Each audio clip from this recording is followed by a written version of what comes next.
Hello, this is Andrea from OurDayDream back again with another awesome chat. This week we have the lead vocals for the band Red Letter Rising. He has an incredible testimony that he's going to share with us. So without further ado, here is David. Hello. Hey, how are you? How are you? I'm good. Good. I was just checking out an interview that you did. And super excited to talk to you and pick your brain. Awesome. Well, you might have to tell me to shut up because I like No, to talk. that's good. So you're the lead singer of Red Letter Rising. Yep. And I always like to start out with, what's your story? What's your testimony? So I grew up, my grandparents primarily raised me from 6 months old because I had parents who they struggled with addictions, and it was kind of an abusive home. So from 6 months old, they primarily raised me, but I would go back and forth for many years after that until my mom left when I was 11. And so that kind of, with the childhood trauma I'd already endured and experienced, when she left, it was kind of like, oh, okay, so I'm not worth you getting better. I'm just, I'm worth less, so you just leave. And so that's what sort of solidified abandonment and rejection issues from an early age. And that caused me to not value women. And, of course, growing up in school, predominantly women teachers. So I would struggle in school because I was not going to, listen to them. In fact, like when I was 11 in school, before my mom left, like I was already like smoking cigarettes and smoking weed. And I would get in trouble at school for having cigarettes, and they'd take them away from me and then say they're going to call my parents. And my dad was on the road. He was a truck driver. So my mom was the only one. And I'd be like, yeah, go ahead. I don't care. So they would call her. She'd come to the office, act like she cared. They would give her the cigarettes and the lighter back, and then she'd give them right back to me in the car on the way home. So my whole mentality was, my own mom's not going to tell me, who are you? But on the flip side of that, with my grandparents, they were like solid Christians. Like my grandfather was in the Gideons.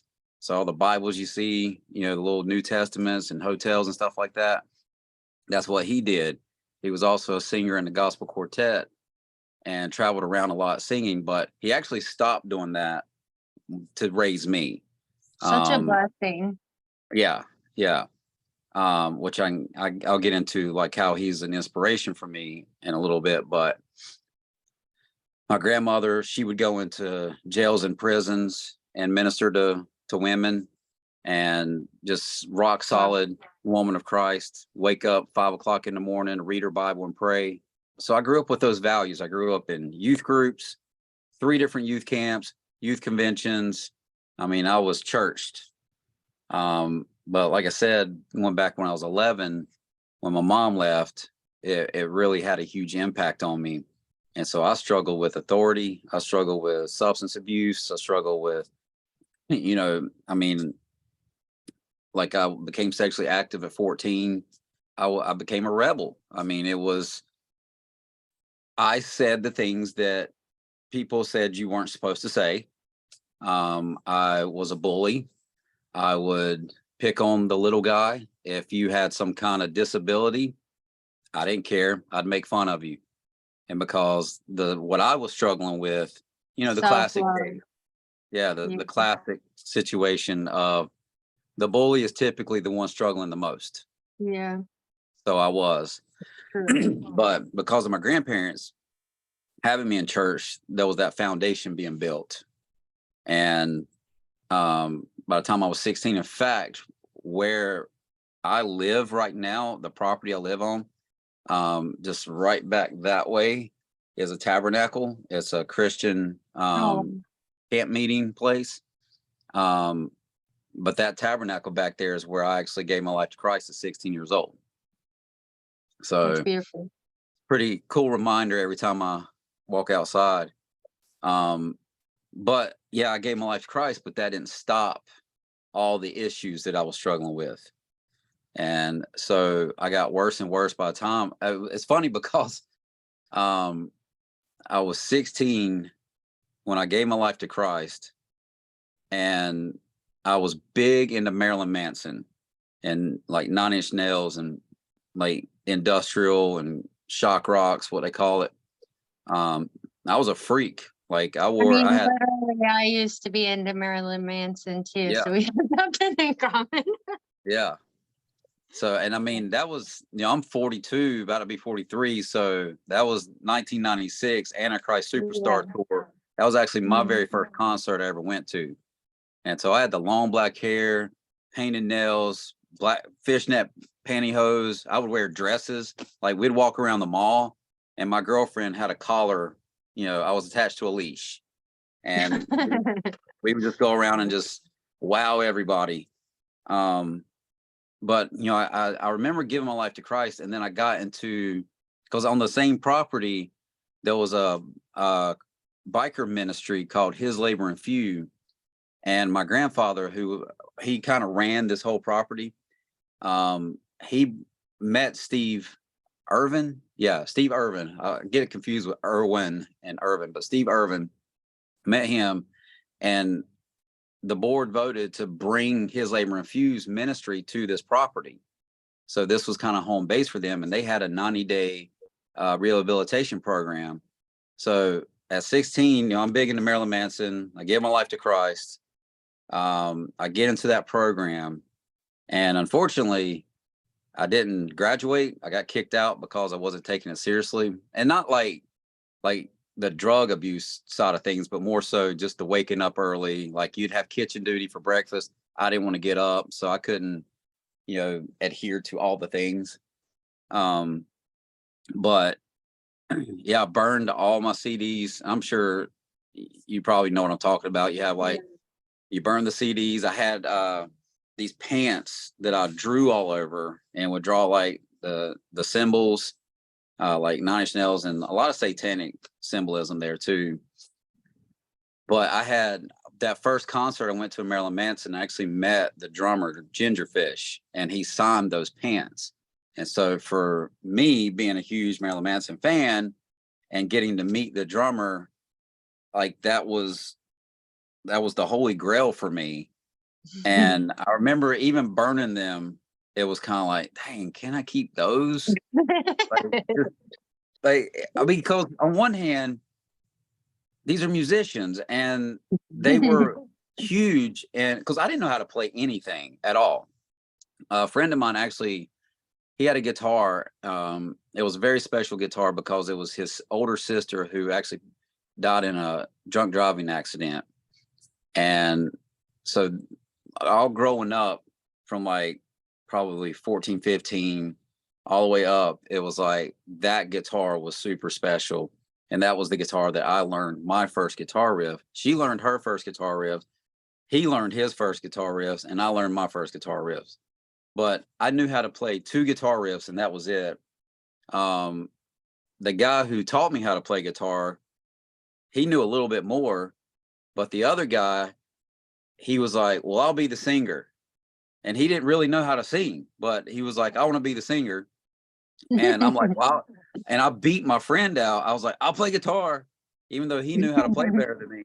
And so he's just sitting like, I guess I'll play bass. So that established right there in that bedroom, established my music endeavor from there on. Like we played in multiple bands together, and it's kind of a shame that they're not believers now, and we couldn't continue that on. But anyway, kind of moving forward, once I gave my life to Christ, it was like I knew I was different. I knew that I believed, and there's a difference in believing that and believing in. Like a lot of people believe that God exists, but believing Yeah, in something means you're invested in it. So I yeah, knew I believed in, that's good. but I still struggle with certain things. I still have anger issues, um, and still kind of viewed women the same way. I mean, just sex objects and stuff. And by the time I was 17, I got involved with this band who was like the biggest thing in this area, and I just idolized them. I thought they were the greatest thing ever, and that's where like it kind of got worse.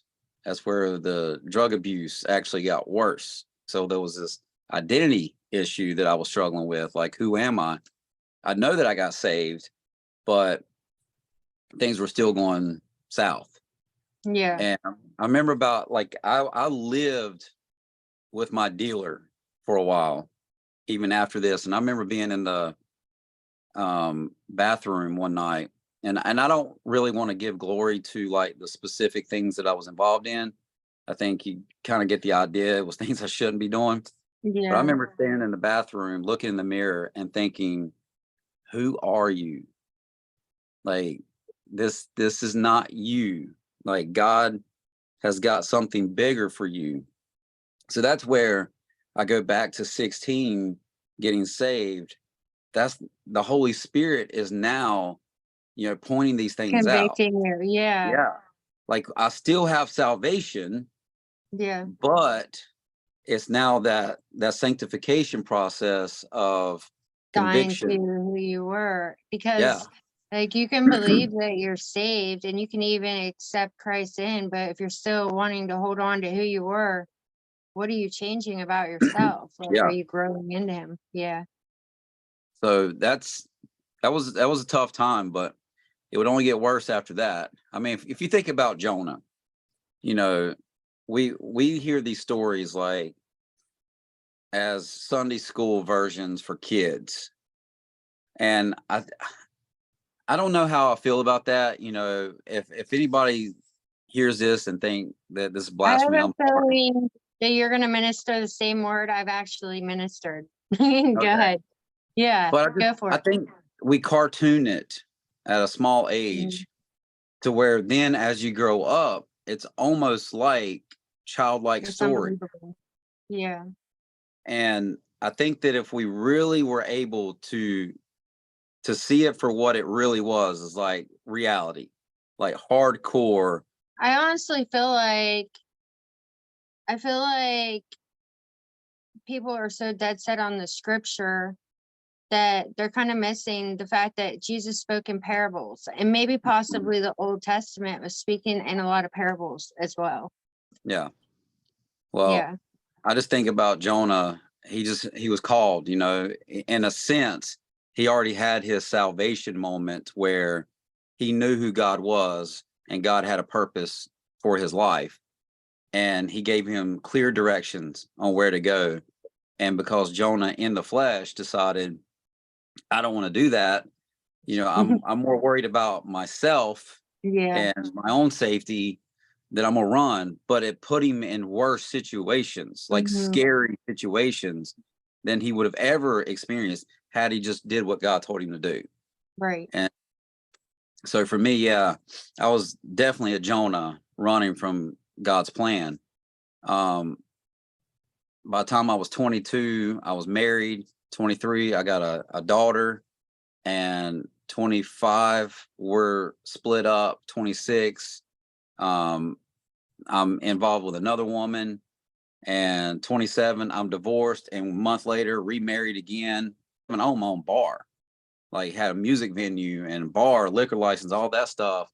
And Such an um, awesome testimony. so So cool. February of 2007, um, I was doing drugs, end up having a panic attack, and God uses those to get my attention. Like me and my girlfriend, we weren't married yet, but me and my girlfriend and a friend of mine, the guy who actually taught me my first guitar riff, we're sitting there getting high, and I'm like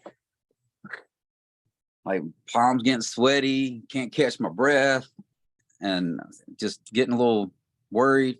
I get up, I go to the bathroom, splashing water on my face, I'm looking in the mirror, and everything starts going like smoky white. Like I'm losing, like my blood sugar's dropping and all Yeah. that. So I come back in the living room and I'm standing there and they're like, "You all right?" And I'm just like, "I don't know, man. Something's wrong." And then my buddy's like, "Man, it's all right. It's cool. Like, you'll be all right." And I'm like, "I don't know, dude. I think I need to go to the hospital." So he was like, "You sure?" And I kind of yelled at him, like, "Take me to the hospital." And so we're on our way, and we had a choice where we lived at the time: 20 minutes one way or 20 minutes another way. Pick one. You know which hospital you want to go to. So I told him to take me to the one I was more familiar with. And on the way there, I'm calling 911, telling them I'm on my way to the hospital. I'm dying. Have everybody waiting and ready for me. And they're like, "Well, Wow. maybe you need to pull over. We'll have an ambulance meet you." I'm like, "I'm not waiting on the ambulance. I'm going to the hospital." Get to the parking lot. I'm like, starting to feel a little better. And I told him, I was like, "Just drive around." So he drives around the hospital. And I was like, "Yeah, I'm good, man. Let's go home." And it was like, what in the world? Like 10 minutes ago, I'm dying, Yeah. yelling at the 911 operator. And now I'm like, "Let's go home. I'm fine."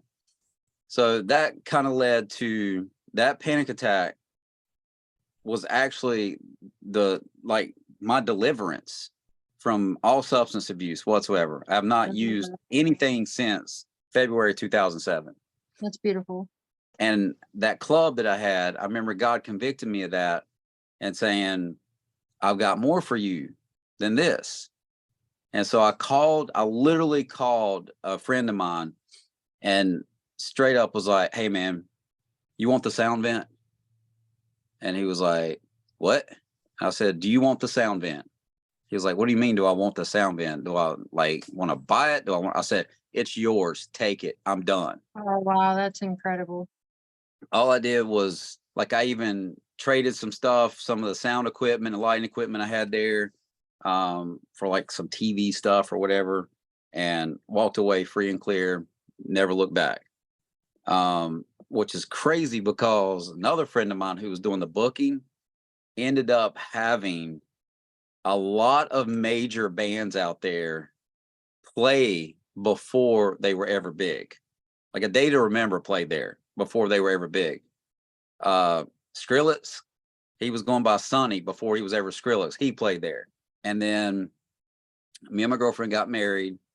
Like I said, 2008, we had our son.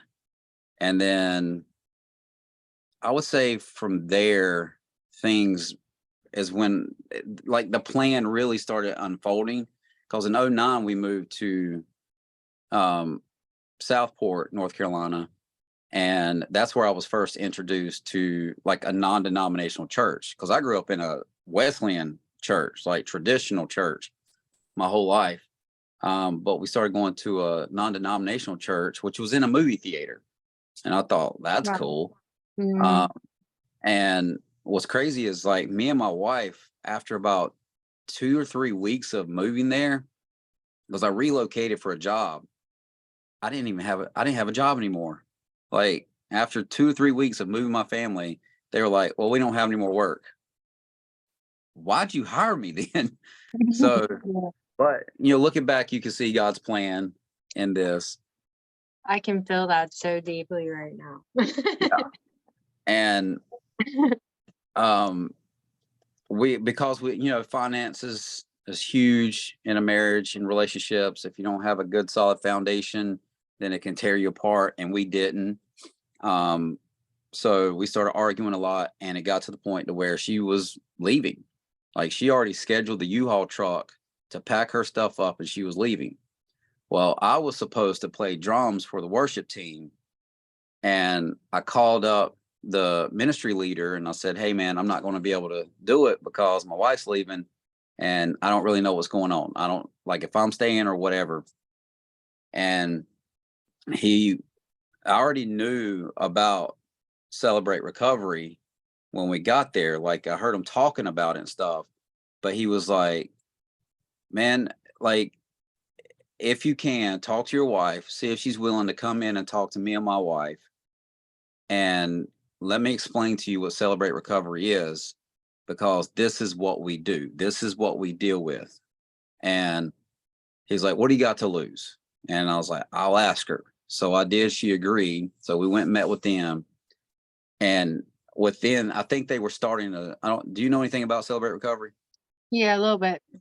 Okay. Well, they were starting a step study within like a week after that. And that's kind of rare because depending on the size and, everything like the scheduling of the step studies, you could be waiting for a couple months before they start another step study. And they were starting one the very next week. That's So we awesome. both got involved in a step study, graduated, and I ended up leading the teen version, which at the time was called Life Hurts, God Heals. Now it's called The Landing. But I started leading that, and she became the leader of childcare for Celebrate Recovery. So where we were done, it was over. She was leaving because we went to counseling and we got involved in Celebrate Recovery. That saved our marriage. It's beautiful. And we were there for probably about almost 2 years, because it took about a year to do the Celebrate Recovery step study. And we moved back home, which is Triad area in North Carolina. And that's where things started falling apart even worse. So when we came back here, we got involved in another church, but we did not find a church that had Celebrate Recovery. And it became more of a social gathering than anything. It wasn't really like deep rooted like study and vulnerability. Getting involved. Yeah. And that's what Celebrate Recovery offers. So I started being mentored to be a youth pastor at the church we were going to. And by 2014, I was offered a position, and we moved back to Southport for me to be the youth pastor there. And That's awesome. I mean, we took that place from 5 students to about 35 students in a matter of 6 months. This is where I started recognizing what I like to say, the difference between the headucation and the heartucation. Is everything that I was doing was all up here. It was based on my knowledge. I grew up in church, so I knew the word. And I gave my life to Christ. So I knew that I was saved, and it made it easier for me to function within this realm of things. Had I not gotten saved before that, it's kind of like, I don't think I would have had any desire. I don't think I would have had any interest, because I see a lot of people that don't understand church or aren't saved or whatever, and they look at it as like, I don't want anything to do with that. But for me, it was kind of worse because I knew Jesus, I was in church, and so this was too comfortable for me. And there was no accountability. There was no humility involved. There was a lot of pride of, look what I can do. Yeah. And that would be short-lived, because about a year and a half later, me and my wife were struggling again. We're battling back and forth. And we were on our way to church for a Wednesday night service, and we're arguing on the way there. As soon as we pull in the parking lot, I'm telling the kids, go inside. And we stayed out in the parking lot arguing.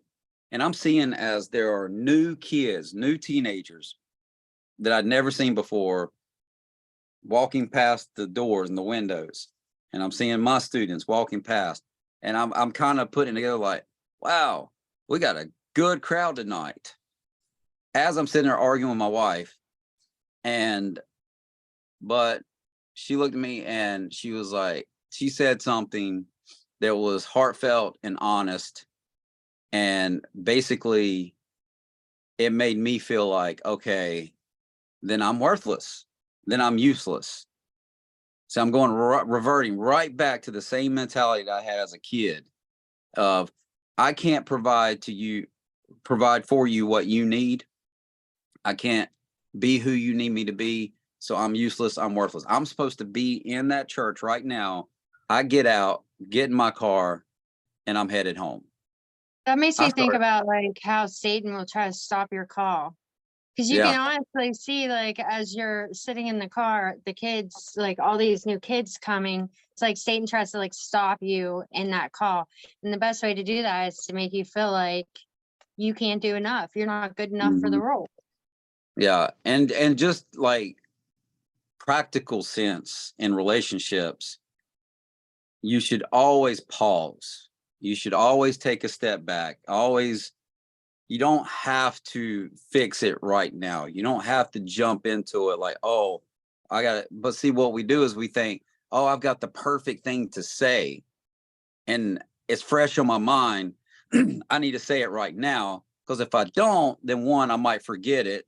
And then it'll be one of those moments where you walk away like, I wish I would have said that. But and that's my biggest thing is I would always have to say it immediately, because I thought this will be the movie moment where I say this impactful thing and they go, "Oh my goodness, I never thought of it like that." And I would be like just the greatest thing. They're like, "Oh, you're so right. I'm so wrong." Never happened.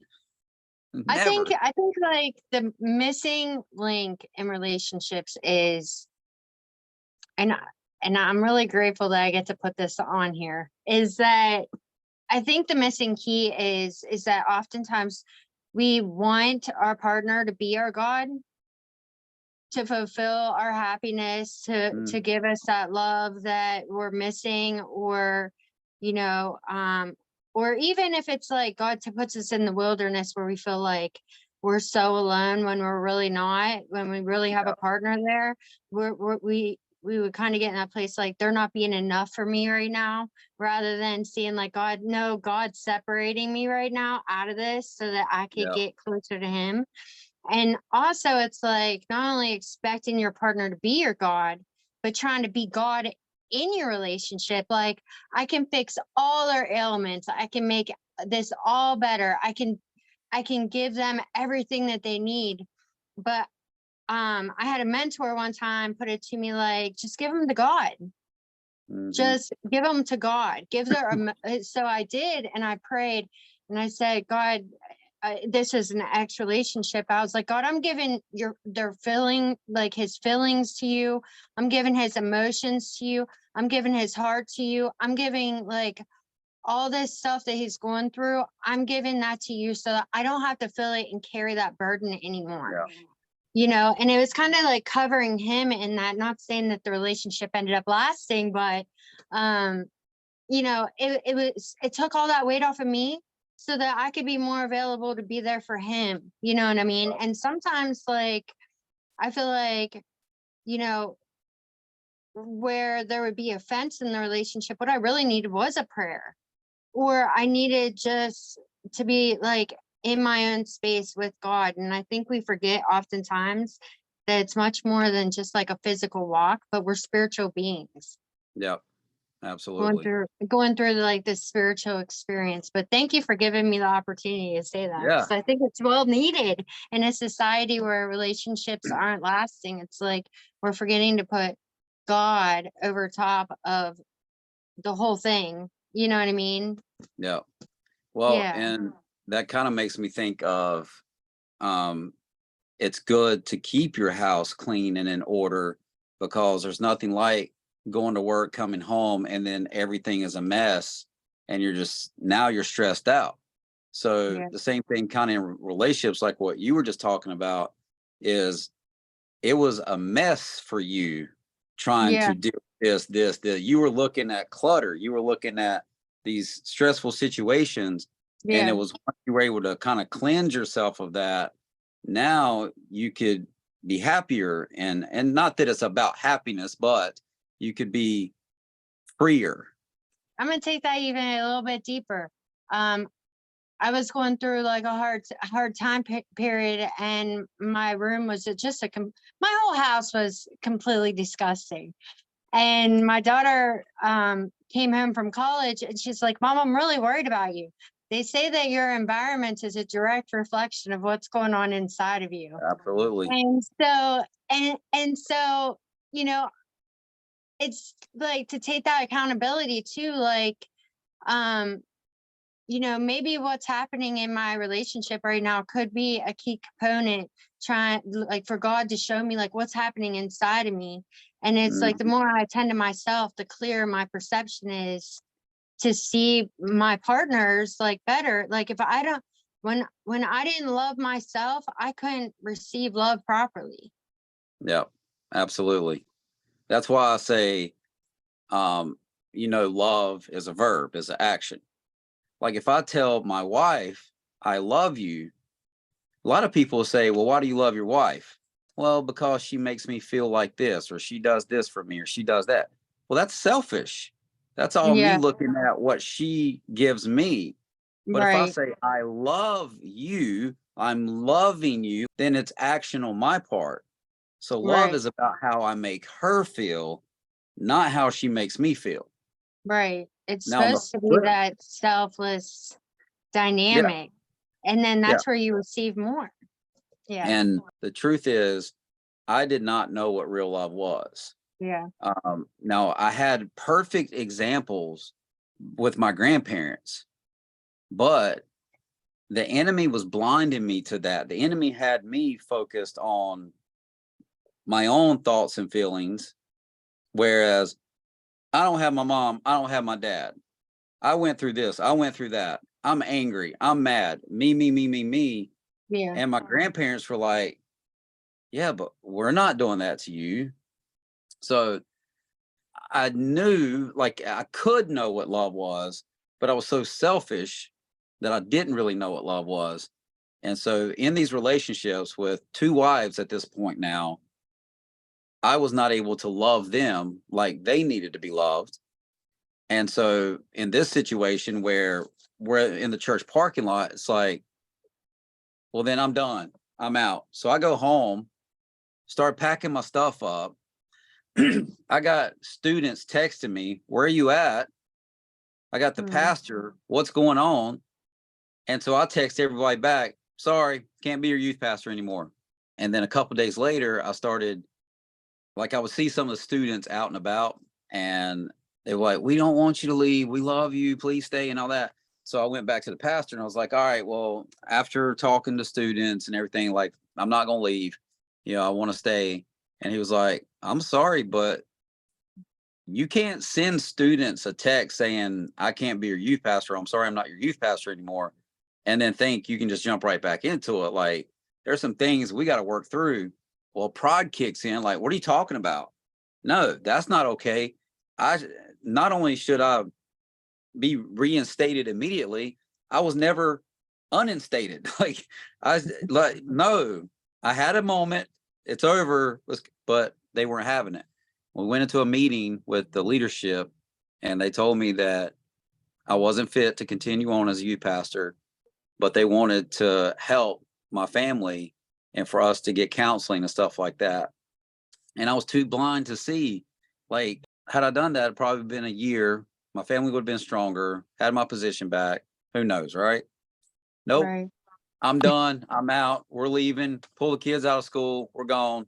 Moving back here.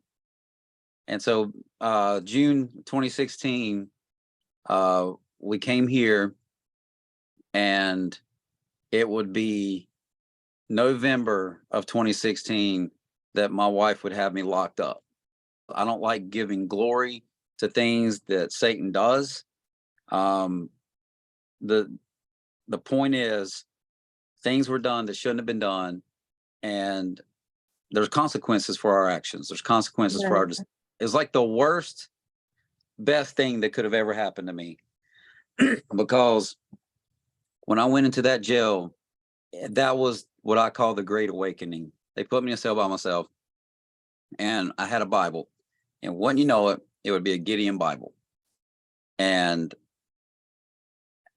I just remember reading it with new eyes, and it was literally like what you expect from the story of the prodigal son.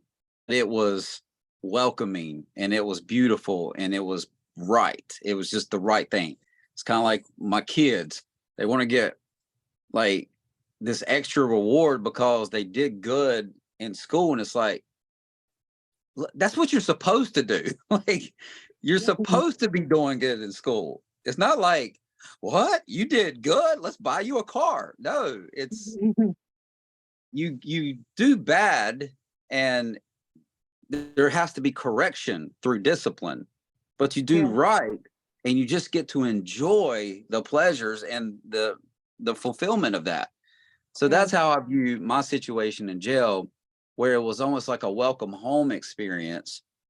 Well, I touched on it earlier, where it had almost been better had I just been this terrible satanic drug addict that had this amazing transformation moment that everybody was shocked by. But because I grew up in the church, I grew up in the family, I just had my struggles. And I had things that Satan was trying to cripple me. Yeah. And so here I am facing this, head on. And it's like, okay, all right, I'm done. I'm done. God, I'm done. I'm tired of running. It wasn't like this huge epiphany of, I need to forgive my parents, or someone telling me you need to forgive your parents, or me reading in the Bible, oh my goodness, that's right, I gotta forgive my parents. It was just all of a sudden this overwhelming emotion of love for my parents Wow, that's incredible. that I'd never experienced before. And I started crying. You know, that like that crying laugh, like you're laughing and you're crying at the same time. And I'm looking up to God. I'm like, God, I don't hate my parents anymore. Like, wow, I actually feel love for them right now. And I kid you not, it's like that's where God reached down, grabbed me by my chin, lifted up my head, and said, there you are. Now I can work with you. I love that. And that was huge. Now, I would now spend the next 15 months in this jail on 21-hour lockdown. And I ended up going to the 5th floor, which had a prod program for people who struggle with drug addiction. And so I went through the prod program, and over the 15 months, I became known as the preacher of the floor. I came out there looking like Santa Claus with the industrial trash bag full of folders and books and writings and all kinds of stuff that I did. It wasn't jail for me. It was seminary. It was a mission field. I dedicated every single day, every single moment to ministering to someone. I get out February of 2018, and everybody knew Bean's going to start a church. He's going to be the next Billy Graham. He's going to do this and all these things. Like it was rock solid. I mean, I'll come out there just like this new man. I then would face the worst and most rejection I'd ever experienced my entire life. My wife didn't take me back. Even to this day, my son will be 15 in July. I haven't seen him since he was 8, since the night I went to jail. And even the youth pastor who mentored me to be a youth pastor told me not to communicate with him anymore. I had friends. The friend who taught me how to play guitar wanted nothing to do with me. Other people in my life that I thought, man, I can show them this new man, they wanted nothing to do with me. Whenever my grandmother told my wife, he's really serving the Lord now, I can see, I can tell there's a change in him, her response was, I thought he already was. So what's real? I Yeah. go back again, I'd been better off being that atheist with that 180, but because I grew up in it, because I tried, and I really did, I really was trying, but you don't know what you don't know. Right. And when you're battling, see, we like to, I don't want to give the enemy any credit. I'm not going to give him any glory, but I'm also not going to be naive as to think that I am smarter or better than he is. And that proved to be true throughout my whole life, where I thought, I got this, I got this, I got this. and he was winning. But anyway, so here I am out free, and I'm back in this very house that I'm in right now, where I used to have a family. And by March, the divorce was final. I went into a deep, bad, horrible depression. I told you I'd had one panic attack when I was 16, one panic attack when I was 27. So before this, I'd only had 2 panic attacks. I was now having multiple a day for months.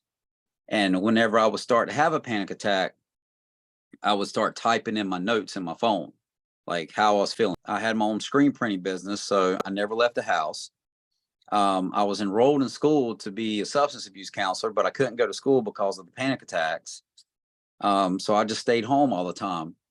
And I had my guitar, my laptop, and GarageBand. And so what I did is I started writing music. And like I have my own personal YouTube channel that's just David Bean. And you can go and see where I did some covers, but I have 31 original songs, just instrumental, no vocals, because I wasn't a singer. I wasn't a vocalist. I was a guitar player. I was a drummer. And kind of by default, you can play bass. You know, I mean, there is a technique and there is skill to being a bass player, but if you can play guitar, you can kind of play bass too. So I would write those songs, and between that and the dog that I rescued from the shelter, that was my therapy. Like that's what God was using. The reason why there is Red Letter Rising was because by the time, let's see, January 2021, I had the idea, like, man, I'm like in my 40s now, and I don't have one decent recording at all. Like, I just want to go into the studio and just record one decent album. And a friend of mine, Dylan, who's the drummer for Relentless Flood, he I knew he had his own little home studio, so I reached out to him, scheduled some studio time, and went in there, and it just started falling into place from there. I know with life experience, and each time that I'm like walking through like these hardships, there's always like this coming to a head moment where it's like, you finally like say, oh, like I can't carry this anymore. And then I feel like I always say it's like giving birth. It's like that painful moment where you have to push, and then all of a sudden like there's a release of pressure, and then there's happiness. Yeah. Well, God, there was a lot of things I didn't understand. Like I prayed and prayed and prayed for the entire time I was locked up that God would restore my marriage. And then he didn't. And then when I got out, I'm like, I don't understand. Like I know I believed, and I know that it's not his will for people to get divorced. But what I came to the conclusion was that our marriage was never really biblical. It was never really honored by God. I believe that there's a difference between a state acknowledged marriage and an actual biblical marriage. Bone of my bone and flesh of my flesh. Yeah. So that's why I was like, yeah, we might have made the agreement, but to me, that's no different than a false, confession or a false profession of salvation. True. But then that led me into, I kind of reverted back for a little while of being lonely and wanting a relationship. So I would date here and there. And unfortunately, one of those relationships turned into us having a child. But like a month after we found out that she was pregnant, she's now blocked me on everything, telling me I'll never be a part of this child's life. And the way David works is I want to naturally get in there and manipulate and control it and try to change it, right? But God keeps telling me, like he told me the entire time I was locked up, stop. Yeah. You've controlled everything all the way up until this point, and look where it got you. Yeah. Either you trust me or you don't. It's Hmm. just cut and dry. We hate these like horrible things that we go through whenever we're children. And it's just like the same as me. I was just that child where you couldn't do anything right. Like you'd walk and you were in trouble. And I was never, told anything good about myself for my whole childhood. And yeah, it made it hard for me to see the goodness in me, Mm, that even when bad things are happening, it's like I'll beat myself up and stuff like that. So like there's characteristics that I have about that I continue to fight and struggle with because of Satan. But in the same sense, it helped me to be able to minister to people that really needed, encouragement through these different things. So, though we have, childhoods where we were innocent and horrible things happened to us, it did mold inside of us like really beautiful things. And so God designed it that way to give him something beautiful that he can share with other people too. yeah, yeah, I and believe. that's the hope that I have with Yeah. my son and my youngest daughter, especially the time I was locked up. I was put in a position where I say this: there's no greater place to be than 100% solely dependent on God. Yeah. It's scary for us because even as a small child who knows their parents love them and knows that they do everything for them, there's no question about that. You take them into a pool for the first time and try to let go of them, they have never held onto your neck tighter. Right. And so that's a scary moment for them. Yeah. But who are they holding on to? Absolutely. That's a beautiful analogy. Like you went in jail, like I'm sure in the moment you're just like, man, freaking jail, and then Oh, it you seemed end up, hopeless. yeah, It and then seemed hopeless. you come out of it feeling empowered. So we just don't know whenever we're in it what that situation is actually gonna birth inside of us. Yeah. Well, We're I'll not tell you. in Well, heaven. that's where like with my current wife now. Um, my grandfather passed away in August of 2020, and like me and this girl, we like kind of we found each other on. Well, I found her on Facebook because it was like people you may know, and at the time it was like, oh, she's pretty. I'll send her a friend request, shoot my shot or whatever. And then when I got on her Facebook page, I recognized a guy that I was actually locked up with, who I ministered to while we were in there, his obituary. He lost his battle to addiction, and they they were like high school sweethearts, and like dated for like 6 years. And so once I saw that, I messaged her. It's like, hey, like, wow, okay, he's is there somewhere I can go pay? Because he'd already passed away, it was already over. But I was like, is there somewhere I can go pay my respects? Like, this is crazy. I knew him. And so the intentions, the motive changed from me trying to shoot my shot to now just like trying to understand the situation with him, and learning from her at the time, like she had struggles, and I was just trying to encourage her at that point. And so we built a little foundation of friendship at Right. first. But then like my grandfather died August 17th, 2020, and then the very next Monday, um we end up meeting up, and we hung out that night for like the first time. We'd seen each other a few times before that, but we were hanging out. And it was almost, I can look back now and see where God, the way he Orchestrate. does, well, the way he does, like going back to that moment in jail where it was like, oh my goodness, I love my parents now. It was just like when something fits, it settles in. Like even Jesus tells us to abide in him, right? So Right. abiding is not like this forceful thing. It's actually this settling and comfortable thing where you finally fit. You're Like, where oh, you're mhm. supposed to be. And so hanging out with her that night, it felt like, wow, this is what I've been needing and missing, and it's just right. And so we were inseparable at that point. And then in August of 2021, my grandmother passed away. Now, unfortunately, my wife didn't get to meet my grandfather, but she got a year with my grandmother. And this is God.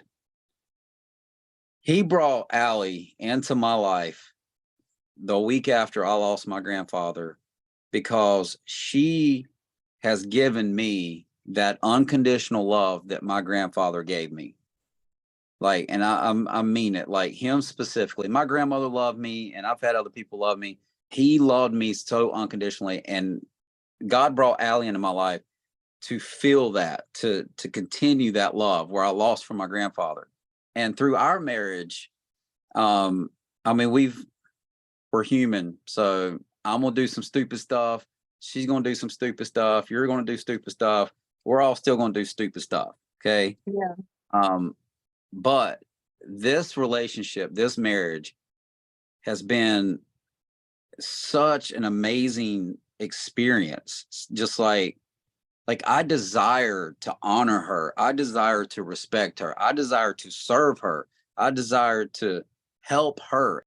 But then also too, you have you that then decides to start a Christian rock band. Yep.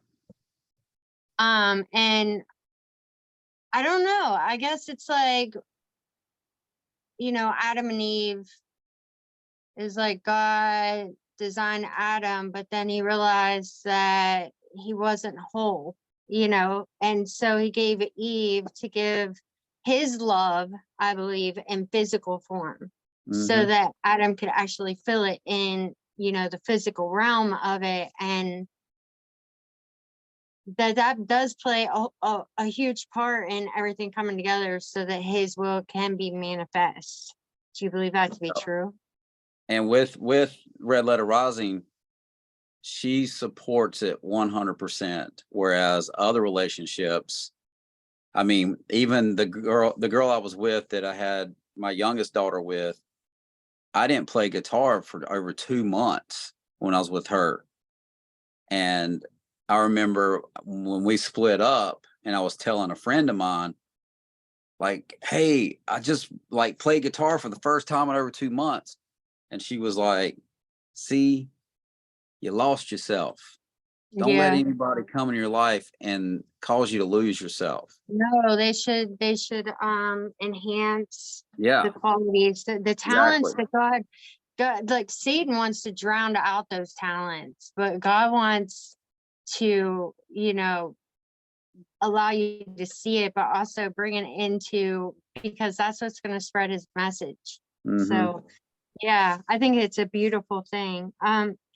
So Christ Identity. I want to talk about a couple of your songs before we get off of here. And Christ Identity kind of speaks about not really, tapping into who it is that, what it is that God put inside of you, like how he designed you, it seems to Mm-hmm. me. But tell me about Christ Identity.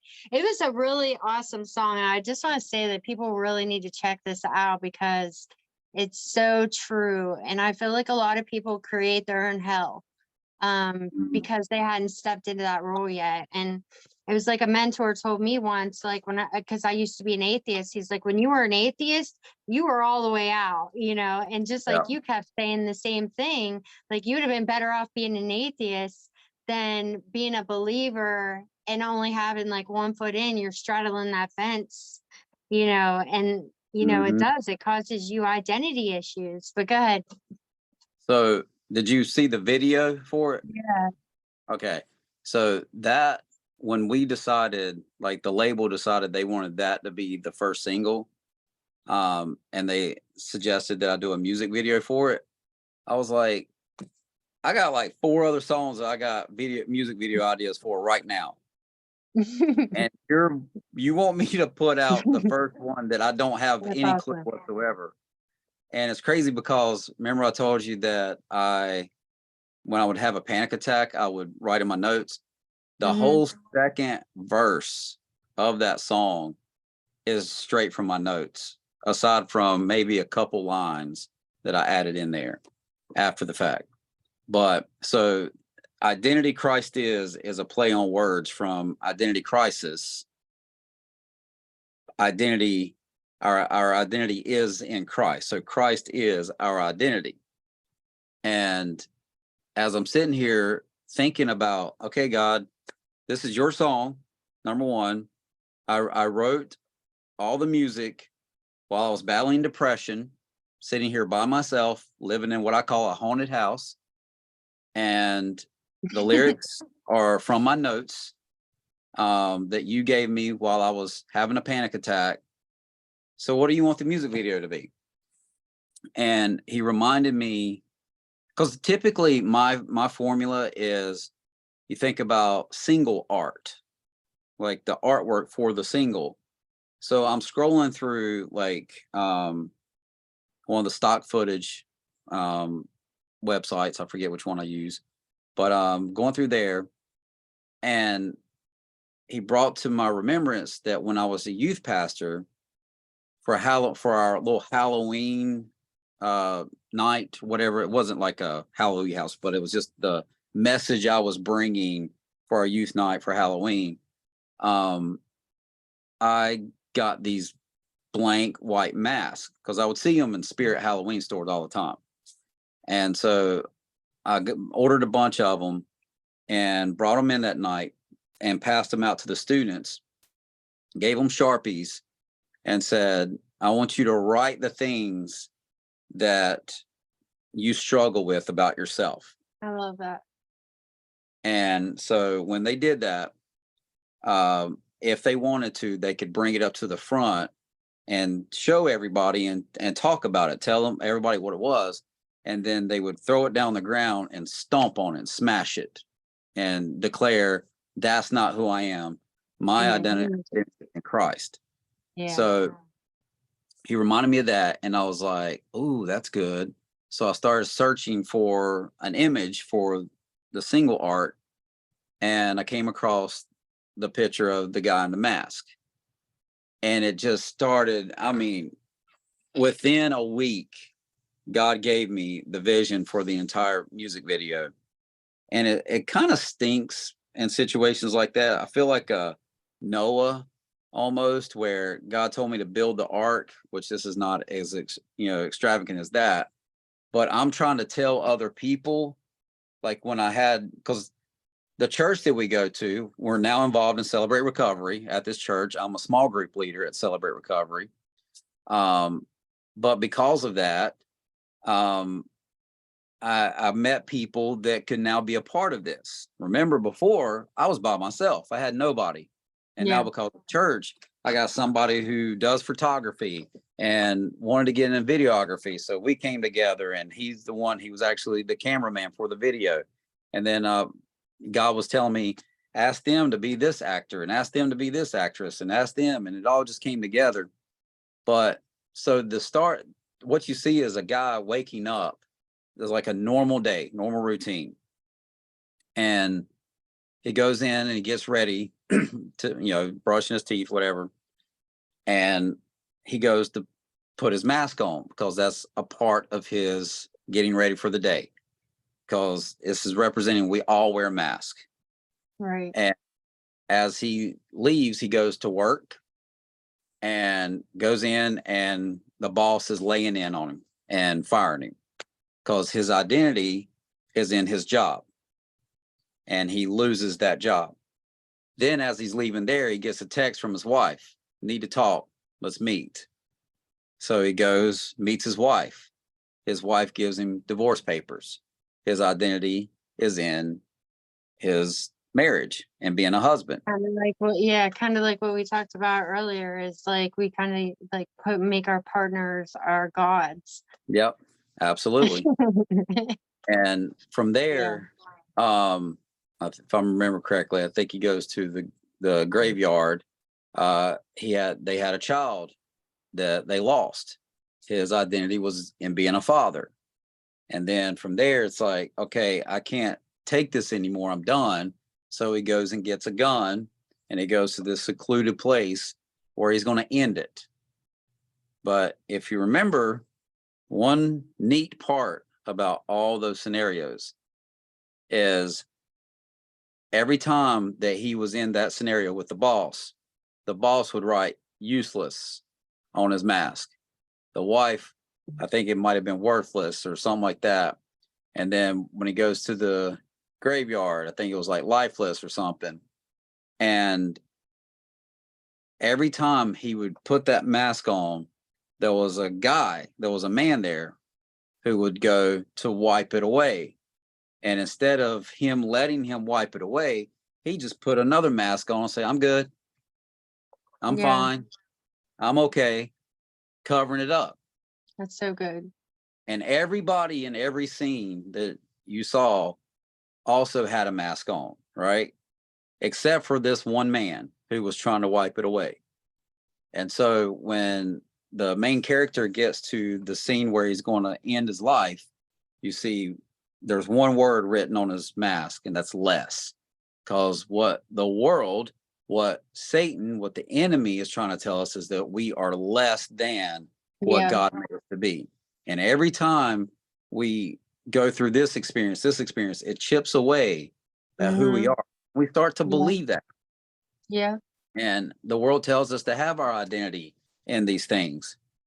And that man represents Jesus, who was there trying to wipe it away. And we just, I'm good. I'm fine. I'm okay. But this moment where he's at his breaking point, that's it. I'm going to blow my brains out. I'm done. It's over. All the times that he rejected this man, he was still standing there with arms wide open and ready to receive him. And so that's whenever, after he accepts that, then he takes the mask off and reveals who his true identity is, and it was in Christ. Right. I love that so much. And I don't know, it's like the religious mentality, like you're always trying to do the next best thing. And if you're sad, it's almost like Satan gets in your head to try to start condemning yourself, because it's like, well, now you're outside of faith, and now you're distant from God. And so like there's like all these thought processes that happen. So I think for me, for a long time, even as a Christian, I would go through these different things that I'd be like, greater is in me that is in the world. And, and I'd keep taking the hits. And just like you said, it would be like, I'm good, I'm good, I'm good. But at the same time, I was just pushing it down, for a long time, rather than just like surrendering it. But there is a huge difference in that. And I don't know, I had to really gain my humility the other day, that even though I've been ministering the word of God, even though I've been doing kingdom work, that's you have so many hits, like that guy went through, like so many different hits, that that after a while you start concentrating on that, and you lose sight of Christ is like right there trying to wipe that away, and you start losing sight of that. It's almost like you gain like amnesia, like is how far God brought you, what he was telling you, and what he already convicted on your heart before, and what he already administered. And and I thought to myself, like, if I'm going through like a tough season in my life, if I have to rededicate my life to Christ every day, then that's what I'm going to do. Like, I feel like, the rededication process is like, oh, well, like I went so far away, I'm going to rededicate my life. But I don't know. It's like, I don't even want to be like a little bit away. Like, it's torment. Yeah. I love it. I love that whole video. And I think people really need to like look at their, identity, and, see like how far away that they might be from that they allowed circumstance to pull them away from their like true identity. Well, God created everything on purpose for a purpose. Right. And that's, you got the backdrop of the world or the backdrop of the word. Right. And whichever one you're following is the one that's going to have the most influence in your life. And the world is telling us, this is what you're supposed to do. This is who you're supposed to be. You got to meet up to this qualification and so on and so forth. And God's saying, I made you for one reason. One reason. We don't have to be stressed out with 500 different reasons of Right. what we're supposed to do or what we're supposed to accomplish. Okay. God created us for one specific reason. And ultimately, that's to give glory to Him and worship Him. Now, I might, excuse me, I might sound a little off base, but I promise it's it's not blasphemy. But we think that whenever we look at worship, like I'm born to worship God, as though that's just like stationary, solitary, just constant worship God. And obviously through our churches, we think worship is through music and singing and stuff like that. But worship, to me, my personal opinion, is simply living that purpose that God created you for, bringing honor to His name. I mean, so for us as God's creation, because that's who we are, I am nothing without God. Yeah. So I am God's creation. All I need to do is just focus on the purpose that He created me for. Right. And as long as I do that, it's not even going to matter if He decides to take me off of this planet, because I Right. know I fulfilled the purpose that He created me for. So Right. job well done. But it's kind of like going back to, my relationship with my wife now and with Red Letter Rising. And the reason why we're sitting here talking now is because God called me to be an evangelist when I was 16. Remember I told you about being in the program? Out of about 20, I would say on average, 20 people in the program at that exact time, we had 12 natural redheads. That's incredible. It is. It's like, it's not a coincidence. There's no way it's a coincidence. Well, one of the ladies who did one of our morning classes came in and said that God spoke to her and wants her to pray over all the natural redheads. And she calls us up to the front. I'm the last one. I'm the youngest one too in the program. When she gets to me, she gets down on her knees, puts her hands on my feet and prays over my feet and tells me that the word from God was prophesying over me is that I would carry the word a great distance. At 16, just coming out of wearing black dresses and fishnet pantyhose, I'm like, what does that look like? Am I supposed to be a missionary? What am I supposed to do? Well, I mean, that was something that you couldn't run from. Yeah. Usually the purpose that you have on, like, that God has on your life. I mean, they say that you have free will, but I don't know. I don't know whenever you accept Christ into your life, if you do.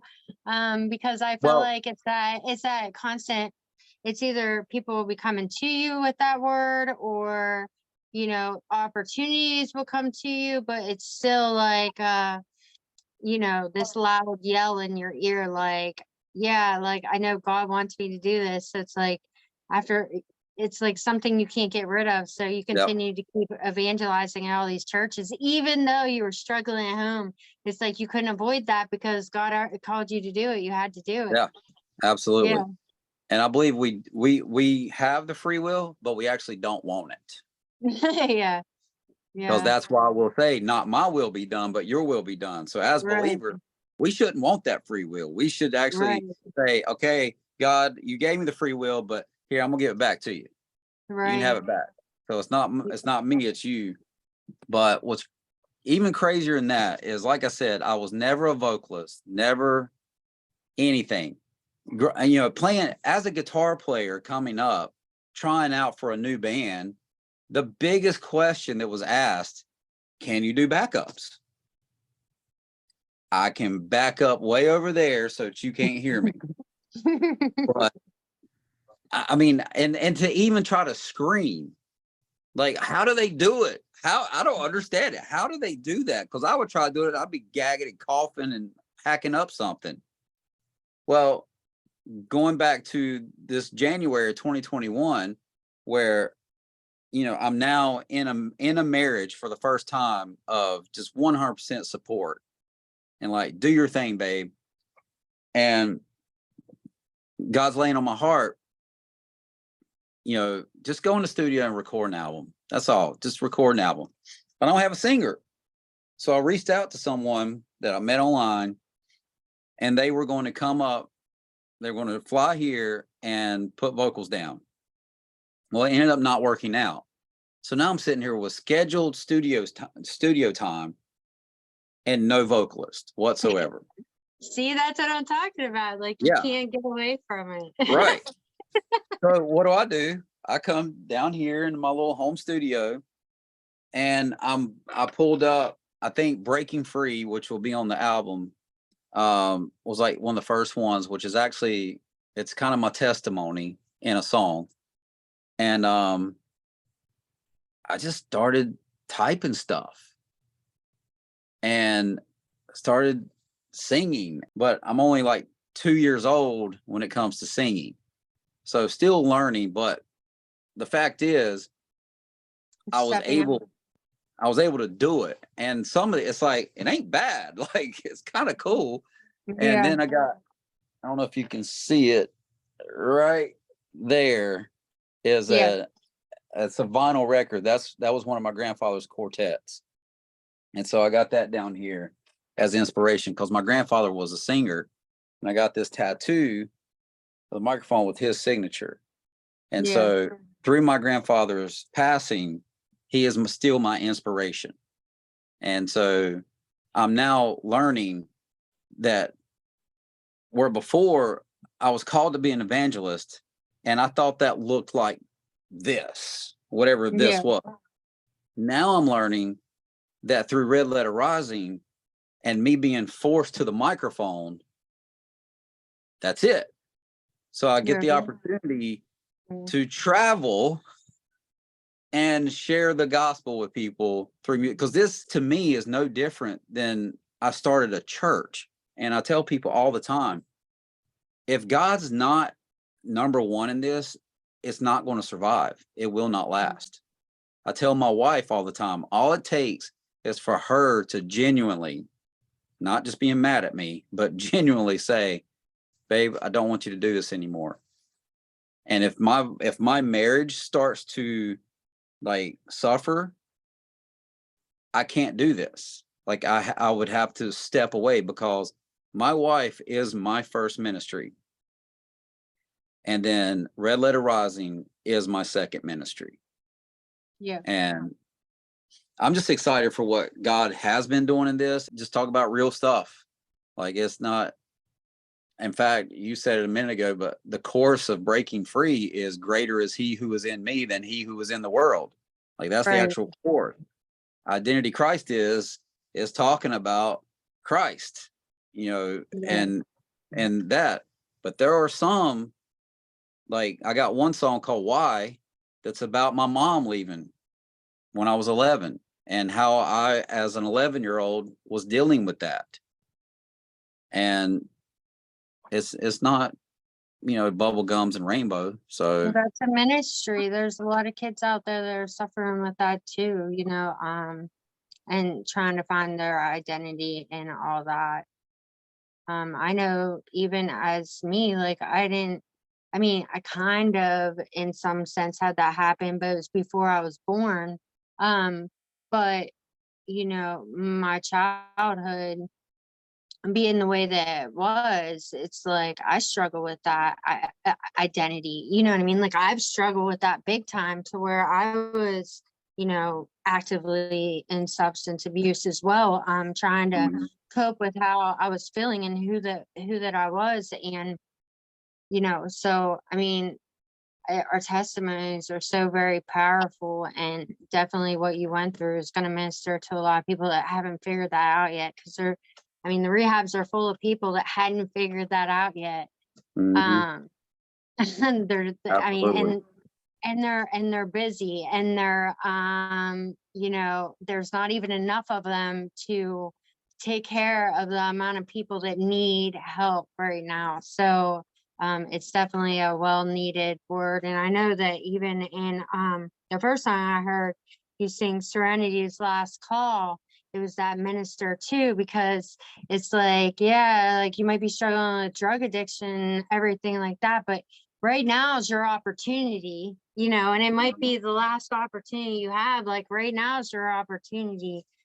So I really love what you're doing. And I honestly, like, I pray for your ministry, and I pray that, especially I'm grateful that God led you to celebrate recovery, because that's where, people need you, like, especially what you're relaying, like people need you. And I think because I had worked in a rehab for 3.5 years, you see the extent of need for people like you. And whereas people that's never been in a rehab or never worked in a rehab, they don't really understand what's happening, I think, in this world. That it's just, there's a lot of pain and hurt.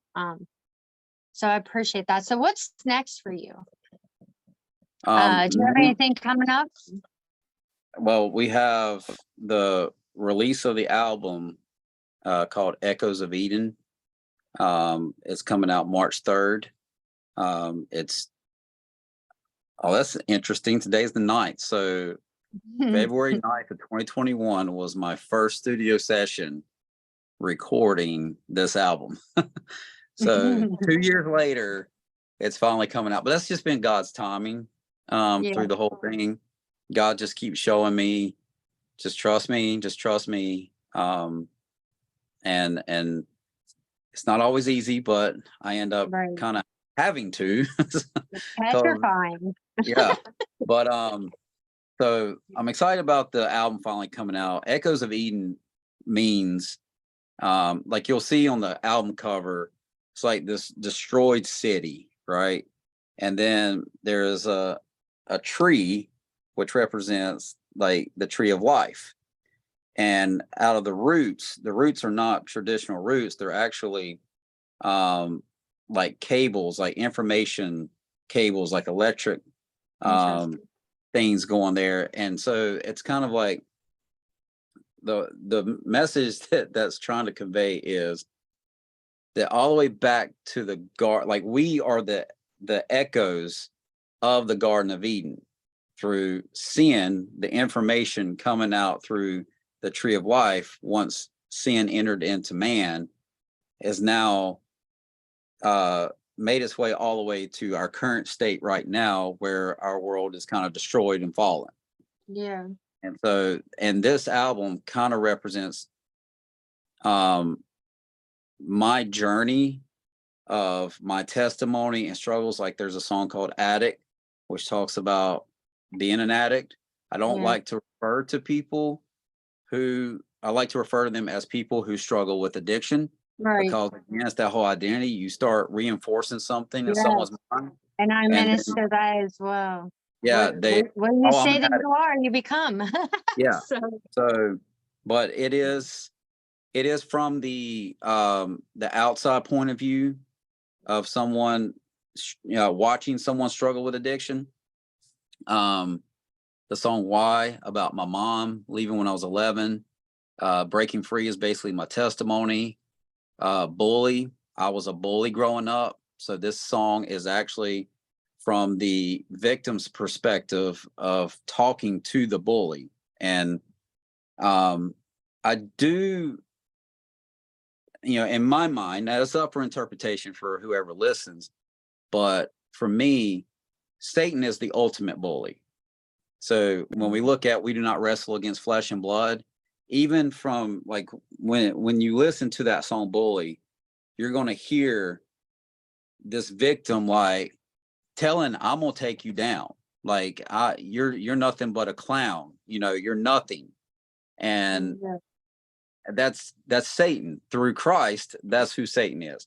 So all the songs are kind of like the echoes of Eden as a result of sin. And then we got Get Revelation Festival in May, and we got some other things coming up. Some I'm not allowed to talk about publicly yet, but yeah, that's beautiful. Where can we find you then if we want to book you? You do booking, right? Mm-hmm. Yeah, you're accepting booking. Redletterrising.com is for the one-stop shop that has all of our links. So if you just navigate through that and go like the tour section, you can see any shows that we have booked, and then click on a link to email to book. But we're on all social medias except for Twitter. All you gotta do is look up Red Letter Rising and you'll find us. I thank you so much for joining me. I think that you have a beautiful testimony. I pray that this message touches and ministers the heart of anybody that's dealing with,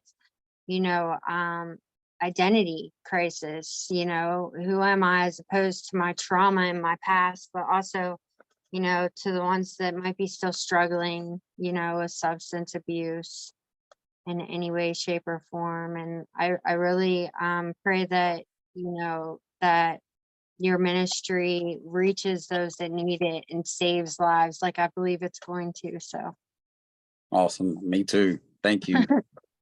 You're very welcome. Well, I'll be reaching out to you then. Thank you for joining me. Thank you for having me. It was a pleasure. Thank you. All right. See ya. Bless you. Bye. Bless you. Blessings. If you like this message, please hit subscribe, because we have an awesome guest coming up every week and I don't want you to miss out. If you haven't checked it out yet, we do have merch now. So if you want to check that out, it'll be in the description below. God bless. I hope you have an awesome week. Bye.